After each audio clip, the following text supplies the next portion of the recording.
Mapagpalang araw po sa inyong lahat. Ngayon po ay araw ng Biyernes, ika-24 ng Abril. Pakinggan po natin ngayon ang mabuting balita ng Panginoon. Pagbasa mula sa mga gawa ng mga apostol. Noong mga araw na iyon, masidhi ang pagnanais ni Saulo na usigin at patayin ang mga alagad ng Panginoon. Kaya't lumapit siya sa pinakapunong saserdote at humingi ng mga sulat para sa mga sinagoga sa Damasco upang madakip niya ang sinumang matagpuan niya roong kaanib sa bagong pananampalataya, maging lalaki, maging babae, at madala sa Jerusalem. Naglakbay si Saulo patungong Damasco. Nang siya'y malapit na sa lungsod, biglang kumislap sa paligid niya ang isang nakasisilaw na liwanag mula sa langit. Ano pat na subasob siya at narinig niya ang isang tinig na nagsalita sa kanya, "Saulo, Saulo, bakit mo ako inuusig?" "Sino po kayo, Panginoon?" tanong niya. "Ako'y si Jesus, ang inyong inuusig," tugon sa kanya.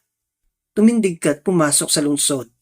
Sasabihin sa iyo roon kung ano ang dapat mong gawin." Natilihan ang mga kasama ni Saulo. Narinig nila ang tinig ngunit wala silang makitang sinuman.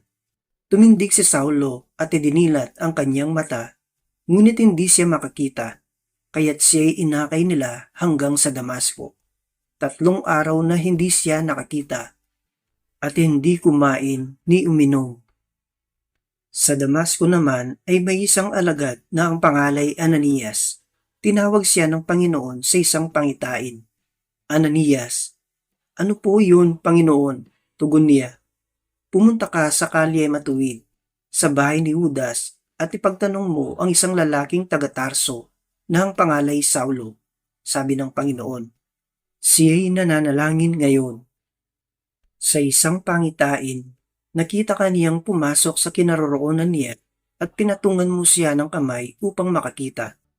Sumagot si Ananias, "Panginoon, marami na po ang nagbalita sa akin tungkol sa taong ito, tungkol sa mga kasamaang ginawa niya sa iyong mga banal sa Jerusalem. At naparito siya sa Damasco, taglay ang kapangyarihang galing sa mga punong saserdote upang dakpin ang lahat ng tumatawag sa iyong pangalan." Ngunit sinabi sa kanya ng Panginoon, "Pumaroon ka, sapagkat tinirang ko siya upang ipakilala ang aking pangalan sa mga hentil, sa mga hari, at sa mga anak ng Israel. At ipaalam ko sa kanya ang lahat ng dapat niyang tiisin alang-alang sa akin." Pumunta nga si Ananias. Pumasok siya sa bahay at ipinatong ang kanyang kamay kay Saulo. "Kapatid na Saulo," wika niya, "pinapunta ako rito ng Panginoong Yesus na napakita sa iyo sa daan nang ikaw ay papunta rito. Sinugo niya ako upang muli kang makakita at mapuspos ng Espiritu Santo." Pagdakay, may nalaglag na tila mga kaliskis mula sa mga mata ni Saulo at nakakita na siya. Tumindig siya agad at nagpabinyag. Kumain siya at nanauli ang kanyang lakas. Si Saulo'y ilang araw na kasama-sama ng mga alagad sa Damasco. Pumasok siya sa mga sinagoga at nangaral tungkol kay Jesus. Siya ang anak ng Diyos, wika niya.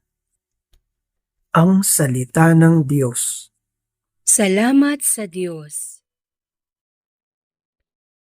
Salmong tugunan. Humayot dalhin sa tanan, mabuting balitang aral. Purihin ang poon. Dapat na purihin ng lahat ng bansa. Siya ay purihin ng lahat ng tao sa balat ng lupa. Humayot dalhin sa tanan, mabuting balitang aral. Pagkat ang pag-ibig na ukol sa ati dakila at wagas, at ang katapatan niya'y walang wakas. Humayot dalhin sa tanan, mabuting balitang aral.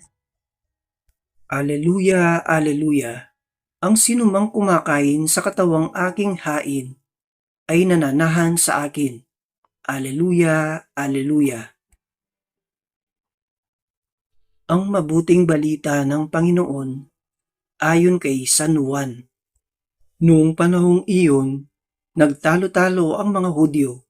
Paanong maibibigay sa atin ng taong ito ang kanyang laman upang kanin natin? Tanong nila.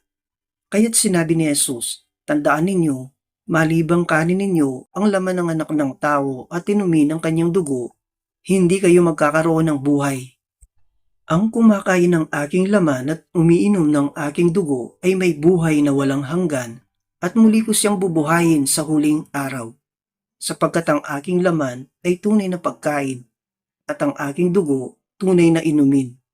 Ang kumakain ng aking laman at umiinom ng aking dugo ay nananahan sa akin at ako sa kanya. Buhay ang amang nagsugo sa akin at ako'y nabubuhay dahil sa kanya.